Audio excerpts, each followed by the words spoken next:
शास्त्रों में कहा गया है कि इस सृष्टि में हर चीज का अथवा प्राणी का जोड़ा है। जैसे रात और दिन, अंधेरा और उजाला, सफेद और काला, अमीर और गरीब, या फिर नर और नारी इत्यादि बहुत सारे नाम गिनवाए जा सकते हैं। सभी चीजें अपने जोड़े से सार्थक है या फिर एक दूसरे के पूरक हैं।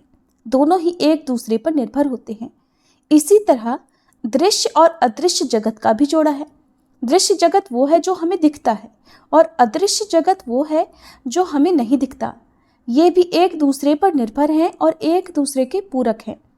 पितृलोक भी अदृश्य जगत का हिस्सा है और अपनी सक्रियता के लिए दृश्य जगत के श्राद्ध पर निर्भर होता है। हिंदू धर्म के मरणोपरांत संस्कारों को पूरा करने के लिए पुत्र का प्रमुख स्थान माना गया है। शास्त्रों में लिखा है कि नरक से मुक्ति पुत्र द्वारा ही मिलती है, इसलिए पुत्र को ही श्राद्ध पिंडदान का अधिकारी माना गया है और नरक से रक्षा करने वाले पुत्र की कामना हर मनुष्य करता है। हिंदू धार्मिक ग्रंथों के अनुसार भाद्रपद पूर्णिमा से लेकर आश्विन अमावस्या तिथि तक जो 16 तिथियां होती हैं, ये पितरों को समर्पित मानी जाती हैं। यही 16 तिथियां श्राद्ध पक्ष या पितृपक्ष के नाम से जानी जाती हैं। इन 16 दिनों में लोग अपने पितरों को जल देते हैं और उनकी मृत्यु तिथि पर श्राद्ध करते हैं। ऐसी मान्यता है कि पितरों का ऋण श्राद्ध द्वारा चुकाया जाता है। वर्ष के किसी भी मास या तिथि में स्वर्गवासी हुए पितरों के लिए पितृपक्ष की उसी तिथि को श्राद्ध किया जाता है। श्राद्ध के द्वारा व्यक्ति पितृ ऋण से मुक्त हो जाता है और पितरों को संतुष्ट करके स्वयं की मुक्ति के मार्ग पर बढ़ता है। ब्रह्म पुराण में उल्लेख है कि यदि श्राद्ध नहीं किया जाता है तो पितर श्राद्ध करने वाले व्यक्ति को श्राप देते हैं। श्राप के कारण वह वंशहीन हो जाता अथवा वह पुत्र रहित हो जाता है और उसे जीवन भर कष्ट झेलना पड़ता है और घर में बीमारी बनी रहती है। पूरे वर्ष भर में श्राद्ध पक्ष केवल इन्हीं दिनों क्यों पड़ते हैं? तो इसके लिए ज्योतिष शास्त्र के अनुसार जब सूर्य नारायण कन्या राशि में विचरण करते हैं तब पितर लोक पृथ्वी लोक के सबसे अधिक नजदीक आ जाता है। इस दौरान पितरों की तिथि के अनुसार उनका तर्पण किया जाता है, उनका मनपसंद भोजन बनाया जाता है और इन दिनों लोग पितरों के नाम पर कौवों को भोजन कराते हैं, क्योंकि हिंदू धर्म में कौवों को पितरों का दर्जा दिया गया है।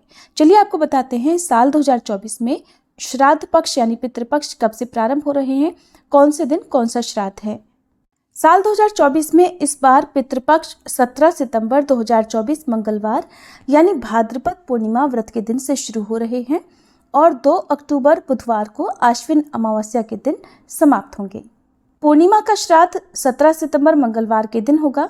प्रतिपदा श्राद्ध 18 सितंबर 2024 बुधवार, द्वितीया का श्राद्ध 19 सितंबर गुरुवार को, तृतीया का श्राद्ध 20 सितंबर शुक्रवार के दिन, चतुर्थी का श्राद्ध 21 सितंबर शनिवार के दिन और महाभरणी श्राद्ध भी 21 सितंबर दिन शनिवार को ही होगा। पंचमी श्राद्ध 22 सितंबर रविवार को। इस बार षष्ठी और सप्तमी तिथि का श्राद्ध एक ही दिन यानी 23 सितंबर सोमवार को किया जाएगा। अष्टमी श्राद्ध 24 सितंबर मंगलवार के दिन रहेगा। नवमी का श्राद्ध 25 सितंबर दिन बुधवार को होगा। दशमी श्राद्ध 26 सितंबर गुरुवार को।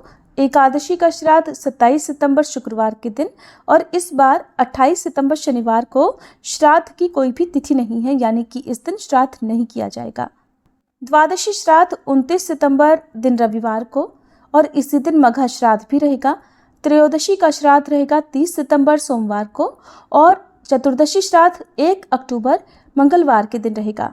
इसके साथ ही 2 अक्टूबर बुधवार को सर्वपितृ अमावस्या के दिन श्राद्ध पक्ष का अंतिम दिन होगा। इसी दिन श्राद्ध यानी पितृपक्ष की समाप्ति होगी। इस बार साल का दूसरा चंद्र ग्रहण भाद्रपद पूर्णिमा के दिन यानी 18 सितंबर को लगने जा रहा है।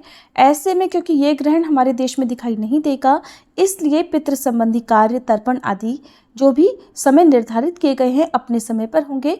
सूतक काल हमारे देश में मान्य नहीं होगा। ऐसे में ये चंद्र ग्रहण कब से कब तक रहेगा, इस बारे में जानने के लिए हमारे चैनल पर ग्रहण की वीडियो भी आप जरूर देखिएगा। अगर ये जानकारी अच्छी लगी हो तो वीडियो को लाइक, शेयर और चैनल को सब्सक्राइब नहीं किया हो तो जरूर कर लीजिएगा।